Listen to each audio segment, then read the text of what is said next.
โอเคเปิดคลิปกันแบบนี้เลย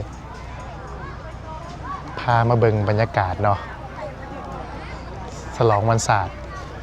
มันจะมีการแสดงแสงสีเสียงในการจุดพลุ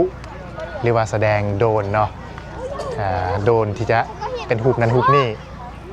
มาถาเบิ่งคนหลายเติบฟังนี่อยากมืดๆแน่แต่ว่าเข้าไปฟังข้างในบ่ได้ก็เลยต้องมายืนฟังนี่จะถาเบิ่งบรรยากาศว่าสิเป็นยังไงเก็บบรรยากาศผู้คนกัน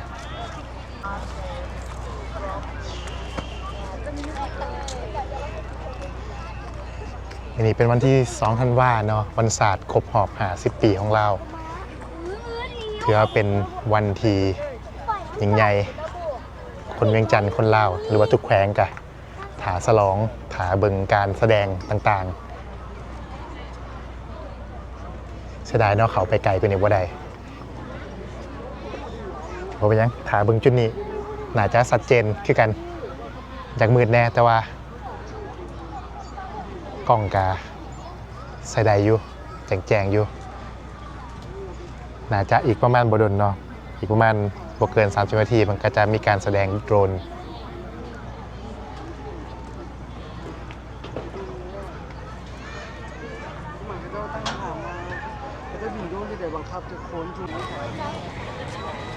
พยายามเข้ามาได้ไกลหลายสุดเนาะคนหลายแห้งคึกคืนมาอยู่มุมนี้แสงดีกว่า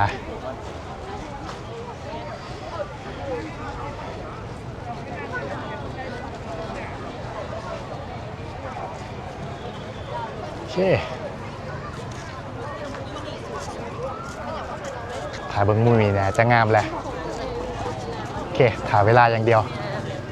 เพิ่นจะเริ่มการแสดงตอนใดนี่ก็ตามกำหนดการเป็น7 โมงเนาะนี่ก็ห่างมา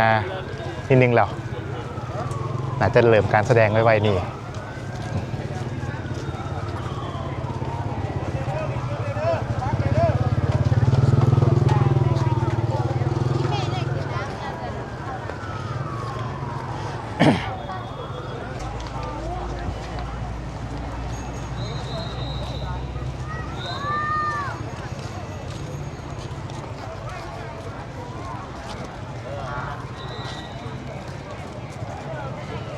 หลวมจอไปแล้วหลวมเดี๋ยวจะเอาอีก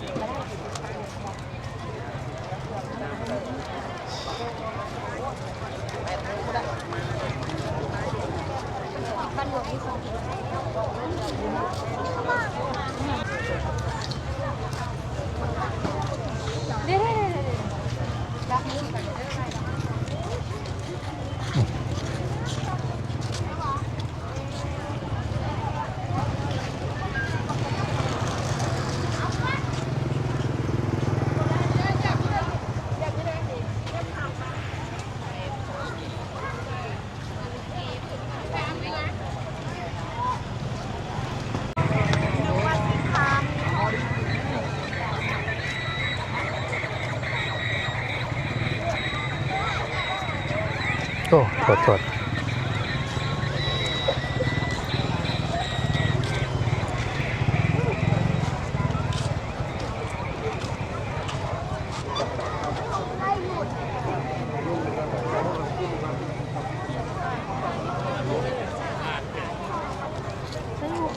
อุ้ย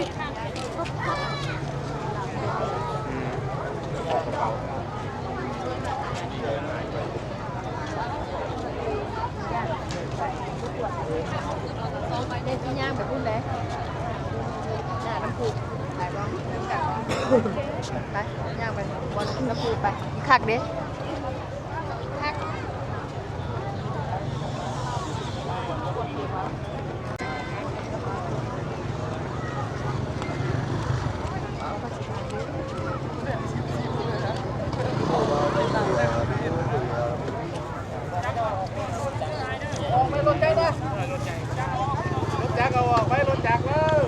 บรรยากาศกะสุลมุนยังไงเนาะรถทั้งรถจักรทั้งคนเข้ามา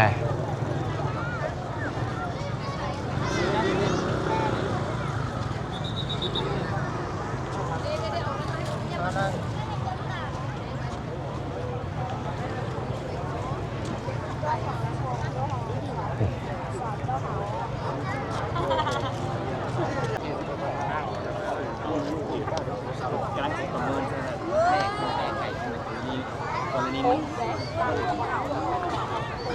กรณีมันจะมาทานเหลืองอ่านใส่อ่านหลอกอ่านรวมจังใส่เอง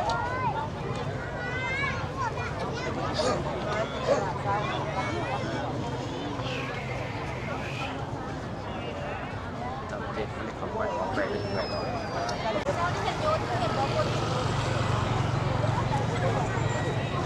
ตอนนี้เราพยายามยางลัดเลาะเนาะถ่ายได้หลายมุมให้เห็นหลายที่สุด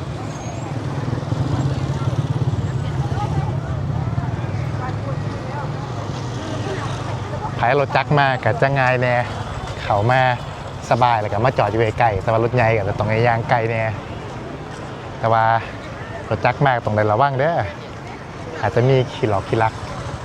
เบิ่งรถให้ดีๆ นั่งขัด โอ้งามดี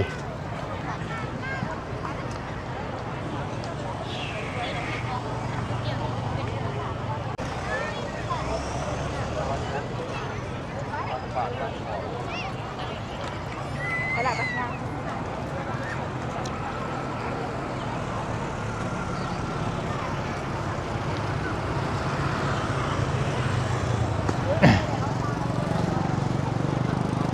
โอ้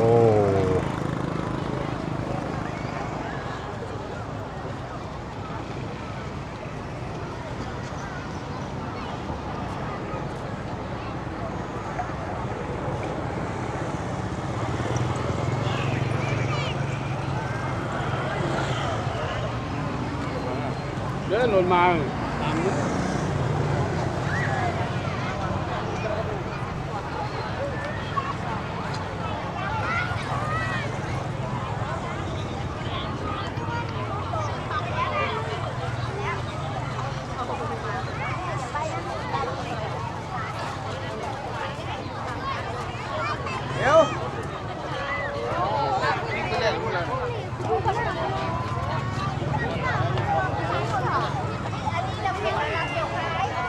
คือทางเลยเด้อ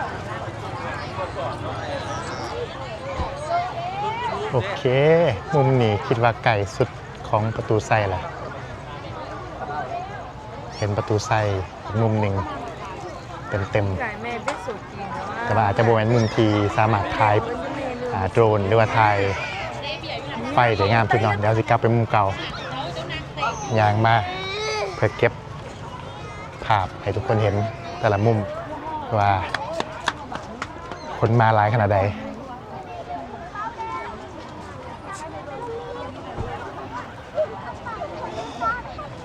อ้าวผมมีลมโทรศัพท์เลยไม่เป็นไรจะเป็นการมองคนจ่ายเนี่ยเขาเกี่ยวกับหัวใจ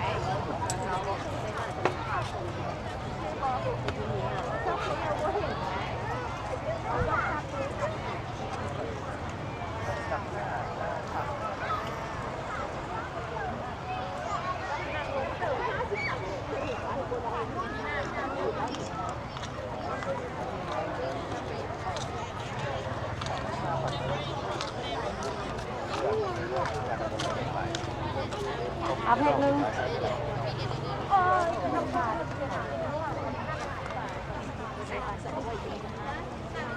ปกติเจ้าขายเครื่องหรือจะละห้าก็ได้ยูหันเขาไม่เข้าเลยนะ อันไหนสิมาเนาะโดรนถ่ายอยู่เด้อ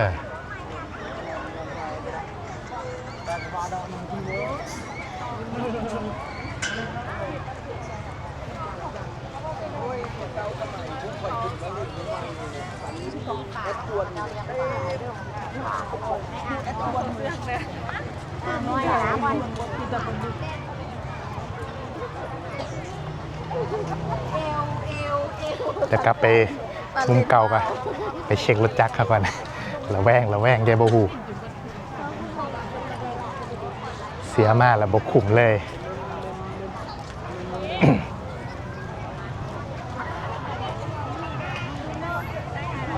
โอ้มุมดีงาม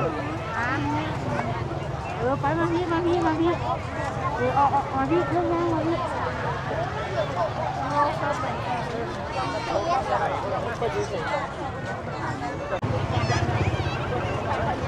ในระหว่างการถ่าการแสดงเนาะเก็บภาพ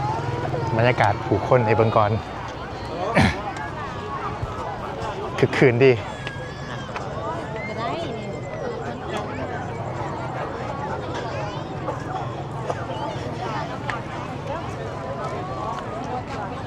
ขับบนเขาเอาไปได้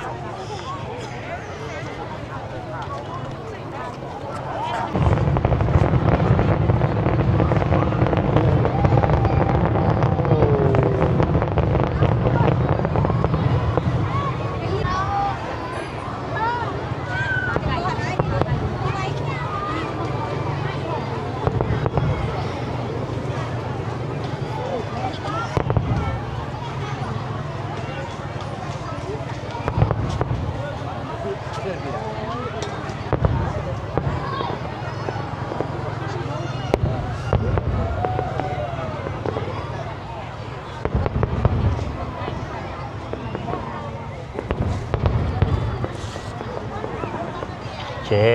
เป็นจุดพลุก่อนแล้วเดี๋ยวหามุมดีๆเบิ่งก่อน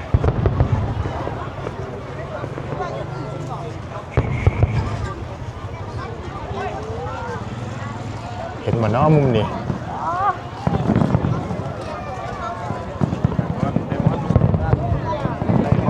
ว่าคนละคนเก่า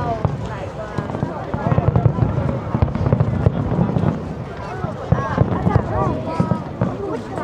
แล้วมาไทยแล้วกับเข้มข้นไทยแล้วสีฟ้าโฮกลางมัน เห็นอยู่ไกลๆเนาะเพราะว่าเป็นจุดจูพระธาตุหลวง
ไกลเนาะ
บอกคอยเห็น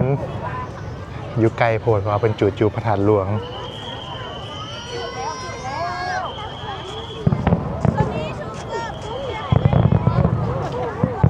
แต่ว่าเบิ้งอยู่นี่ก็เป็นระยะปลอดภัยเนาะ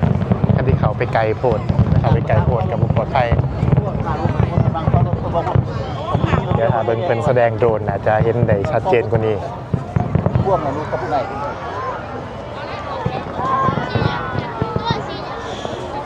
จะไปทานร่วมมันโอ้ผัดแกง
พอเขาวางมาเรียนไป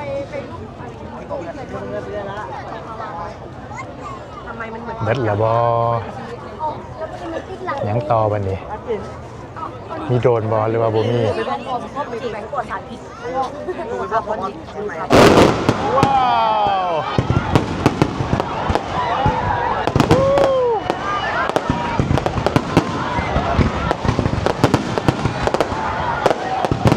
ว้าว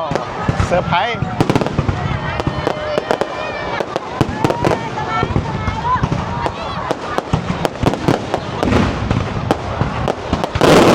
ว้าว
มาแบบรัวๆเนาะอลังการ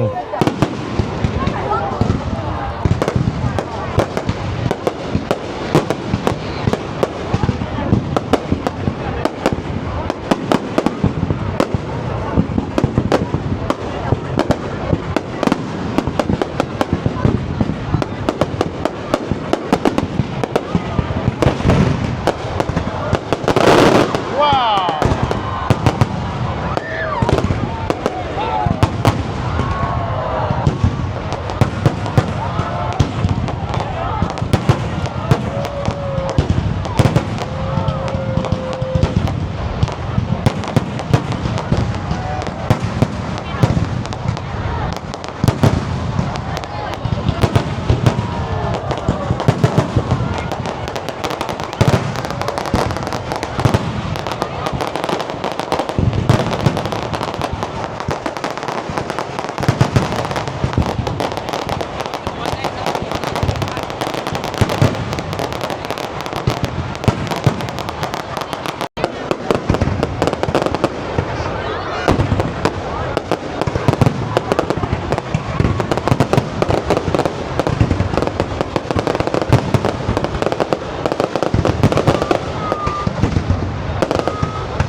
บนในใจว่า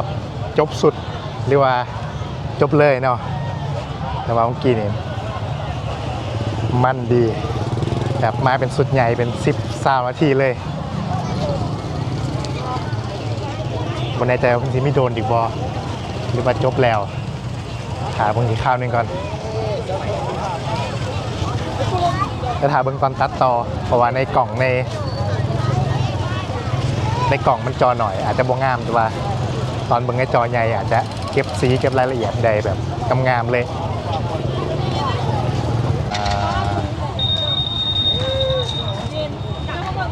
คนกำลังลังออกเมื่อเนาะอาจจะเบิดแล้วแถบบอหรือว่าเพิ่นจะมีอีกถามเบิ่งแค่ข้าวหนึงก็ได้ไฮไลท์อีกสุดหนึ่ง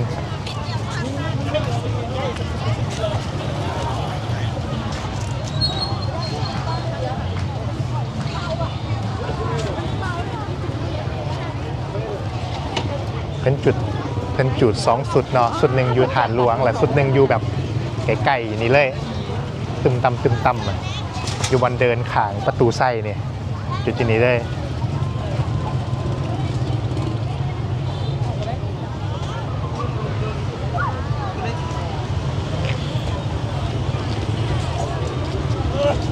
มีอีกบอเรียกว่าจบแล้วแท้ๆ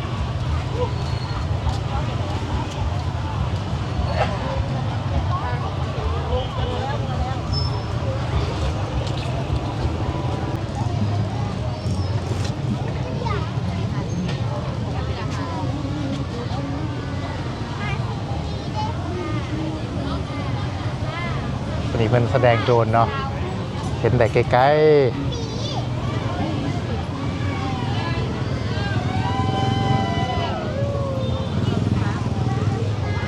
ดอกจำปา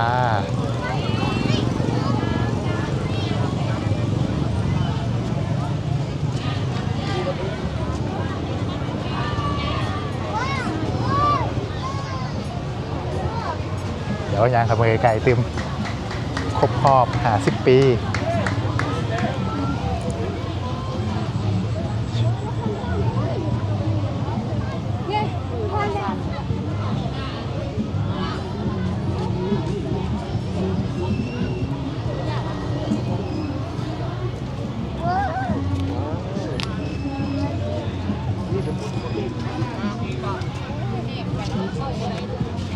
โอเคไฮไลท์หลักๆก็จบไปเนาะ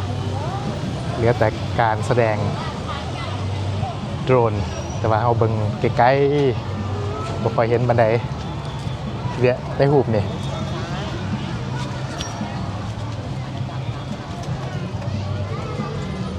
หูบสร้าง